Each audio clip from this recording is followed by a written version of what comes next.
I am very pleased to have in the studio with me our old friend Neil McCabe. He's a political reporter with One America News, OANN.com. This is the new conservative television network. Do I have that right? I don't know if it's conservative, Tom. It's right thinking, but not necessarily. You had Sarah Palin on there interviewing Donald Trump yesterday. Sarah Palin, just a regular American, just talking about everyday problems. Yeah, with Donald Trump. So here we have Neil McCabe, the sleazebag, scuzzy. I'm trying to come up with adjectives here. Here on behalf of the banksters and carnage, con man for the right, right. So I say all that because what we're going to talk about is being politically correct. Yes, and it seems that there's a whole lot of different definitions of politically correct. I mean, Donald Trump is out there basically questioning whether Jeb Bush has enough testosterone to be a man. I mean, what's his name? Steve Schmidt over the weekend said he's emasculating him, he's castrating him. It certainly seems to me that that's the case. And all this hysteria around quote political correctness, which seems to be an outgrowth of Republicans saying we're not going to say just Black Lives Matter, all lives matter, bloody black, cops' lives matter, et cetera. What? In your mind, Neil, what is political correctness? I think what happens is there's a shifting of words. Like with the dictionaries, right? There was the big controversy when the Random House came out with the word ain't, and they acknowledged that the word exists, and then the American Heritage came out with its own dictionary to basically say, it's sort of like the retort to that. It seems that there are always words that are considered impolite or rude. It's just that it changes over time. And I think that there's a clash over those words because they've become so loaded. And so there are certain things, like, for instance, when I went to UMass Amherst, with the college Republicans there, we had a nice caucus going in the Student Senate. And, the Black Americans and the Hispanic Americans there would refer to themselves as members of the Third World Caucus.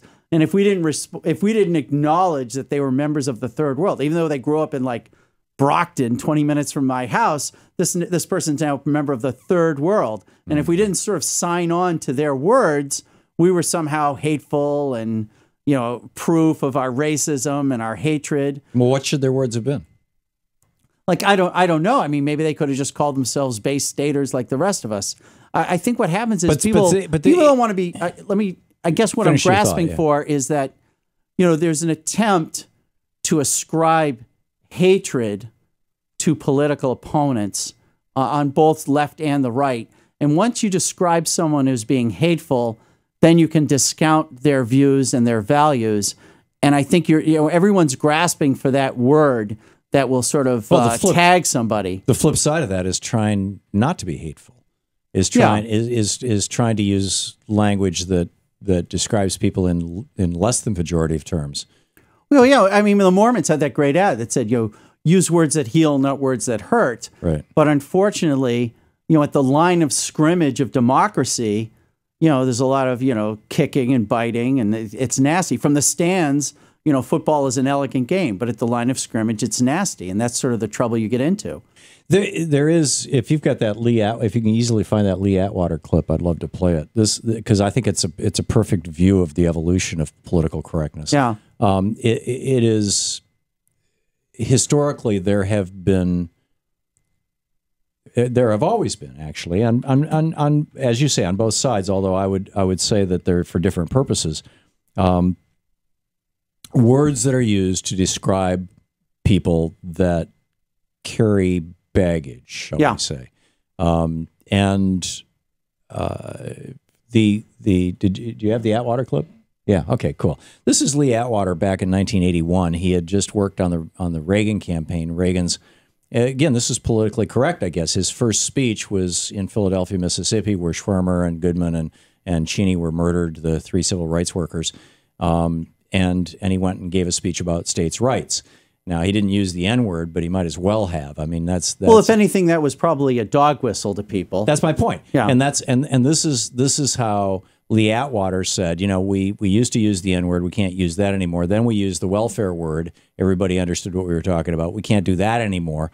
So now we're going to get really sophisticated here. We're going to talk about tax cuts and stuff like that. And everybody's going to understand that this stuff whacks poor people, and particularly black poor people, harder than everybody else. So he's talking about the evolution of political correctness within the Republican Party. Here's the clip. You start out in 1954 by saying, by 1968 you can't say that hurts your backfire, so you say stuff like forced busing, states' rights, and all that stuff. Yeah. And you're getting so abstract now, you're talking about cutting taxes, and all of these things you're talking about are totally economic things, and the byproduct of them is blacks get hurt worse than whites. And subconsciously, maybe that is part of it. I'm not saying that, but I'm saying that if it is getting that abstract and that coded, that we're doing away with the racial problem one way or the other. You follow me? Because obviously sitting around saying we want to cut taxes, we want to cut this, and we want is much more abstract than even the busing thing. And a hell of a lot more abstract than, you know. So Lee Atwater's definition of being politically correct is you still get to call out your racist dog whistle stuff. It's just that you use different language to do it that's more acceptable. Well, and I think that, you know, part of the message of Reagan making that speech was to tell American Southerners, hey, it's been, you know, 130 years, and let's just go back to malice towards none. Let's just except black people. Well, you know, I don't know. When you say states' rights in the South, you're saying stop black people from voting. Yeah, well, I think there's a difference between there's a difference between politically correct and a dog whistle. And I think that, you know, what S.E. Cupp said in her town hall article was that this sort of controlling of the language where you can't even bring up things. And I'll give you an example would be when Trump called McCain a loser, right, and said he's a loser because he was captured by, you know, the North Vietnamese.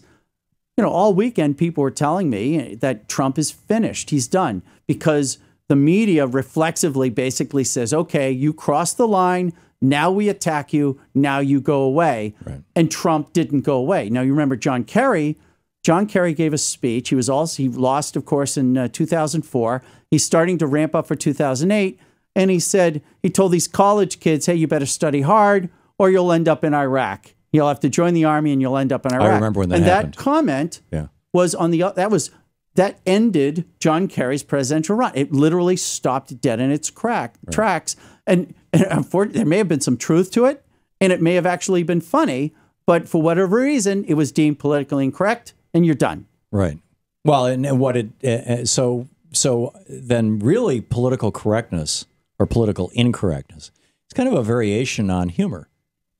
Yeah, it's a very fine line, because the court jester was allowed to say anything without getting his head cut off. He was the one guy in the entire kingdom, and comedy was the way for the king to find out if the people were restless, right? Yeah, I know. It's just that there's the Chinese story of the great philosopher who was called before the emperor, because China was obviously had lost the mandate of heaven. Things were going badly. The philosopher shows up in front of the throne with a coffin. And the emperor says, what's this for? And he says, well, emperor, if I tell you what I have to tell you, you're going to kill me. So I thought I'd just bring it along. And the emperor said, no, don't be silly. And so the philosopher told him what he was doing wrong. And of course, the emperor said, wow, he killed him and buried him in the box. Right. You know, I mean, sometimes these things have to be said. And what happens is, you know, you get these sort of media blackouts. Like, I'll give you an example of the Van Jones. There was a campaign against Van Jones working at the White House. You know, when he quit, nobody knew why he quit, because the media hadn't even covered what the controversy was. Interesting. Neil McCabe, it's always good talking with you, Neil. Thanks for dropping by. Hey, thank you. Neil's website, OANN.com, One America News Network. Yeah, One America News. It's One America News. Okay. And we're everywhere, Tom. There you go. We'll be back.